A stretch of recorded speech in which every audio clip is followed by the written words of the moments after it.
Okay, now I know for a fact I'm going to get a lot of hatred for what I'm about to say here, but it is a very valid point I'm about to bring up here.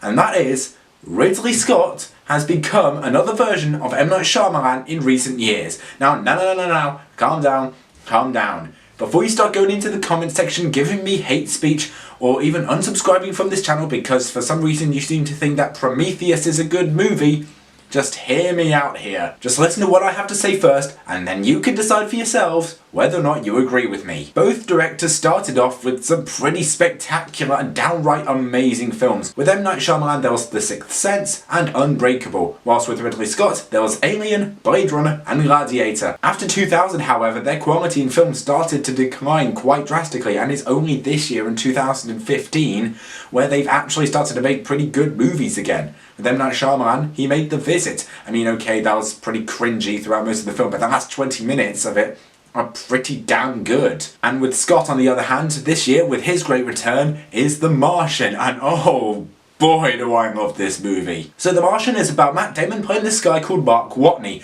who, on a mission to Mars that ultimately gets aborted and his team have to flee back to Earth, gets struck by debris leaving him alone on the planet, leaving the rest of his crew members to assume that he had died whilst they were on their journey to try and flee back to Earth. However, it's later on revealed that he's still alive and somehow surviving on the desolate planet. After that discovery, it's only a matter of time over the span of another few years to get him back to Earth. Now, this is a lot different to most science fiction movies you see nowadays. It actually does have a very original story and plot to it. According to IMDb, this movie has a runtime of approximately 141 minutes, and believe it or not, during that time, there was never a certain moment, whilst I was watching it, that made me think, dear God, when is this movie going to end? Every single second, no, hell, you know what, every single frame keeps you hooked into the story as it keeps going along, scene by scene. It keeps you hooked in as you see the tale of this poor, innocent soul who really just wants to get back to his homeworld. You feel like you're with him on his endurance as he's trying to survive this place, especially during that moment where he decides, you know what, I'm not gonna die here, I'm going to survive on this world. I guess one thing that really did help add to the realism of it all is that Watney, during his time on Mars, seems to be taking things a little bit more lightly than you would expect him to.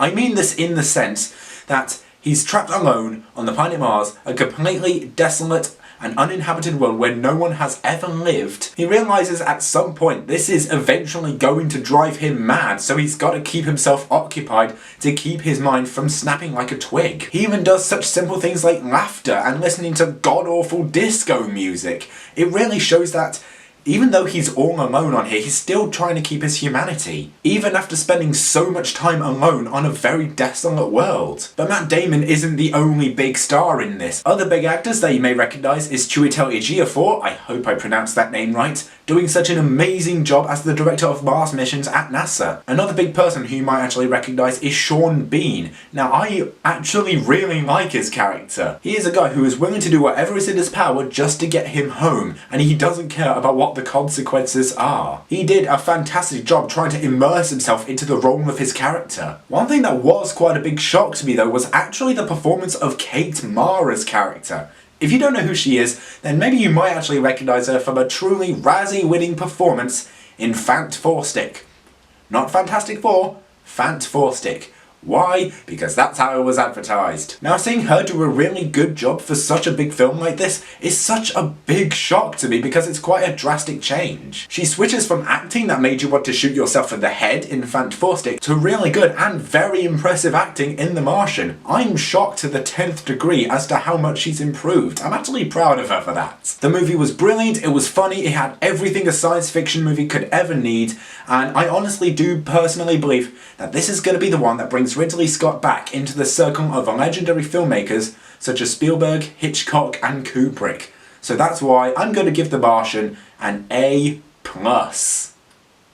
I've seen this twice in cinemas now and I'm already considering watching it for a third time. My father and I have already pre-ordered this on DVD for when it comes out in the new year. That is how much I love this masterpiece. Guys, thank you so much for watching this review. Let me know in the comment section below what your thoughts on The Martian were. Did you like it? Did you not like it? Whatever it was, let me know. And other than that, I've been Hard Twist Pictures, and I will see you later. Good night.